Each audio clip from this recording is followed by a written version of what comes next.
High, কেমন আছো সবাই? তো টিউশন ছুটির পর আমরা একটু ঘুরু করতে গেছিলাম মলের মধ্যে। আসলে আমরা একটু বোতল কিনতে গেছিলাম, আমরা নয় সরি আমার এই যে বান্ধবী। তো অবশেষেও কনফিউজড হয়ে পার্পেল কালারের বোতলটাই নিয়েছে। হ্যাঁ, আমরা বোতল কিনতেই এম বাজার গেছিলাম, কোনো ব্যাপার না। তারপর গুটি গুটি পায়ে হাঁটতে হাঁটতে আমরা রেস্টুরেন্ট গেলাম, গোল্ডেন ইনে গেলাম।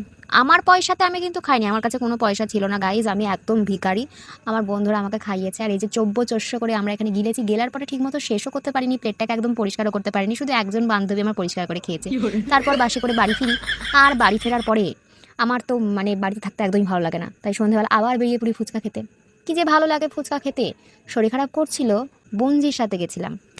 হ্যাঁ, আমার দিদির মেয়ে। তারপর ফুচকা টুচকা খেয়ে এখানে একটু নিজের ক্লিপ নিচ্ছিলাম, আর এই যে বঞ্জি এত ক্যামেরা সাই কি। তারপর একটু আইসক্রিম খেয়ে বাড়ি ফিরে আমি তোমাদের বলছিলাম, যদি আমার ভিডিওটি ভালো লাগে then subscribe, comment, share and like. Tata.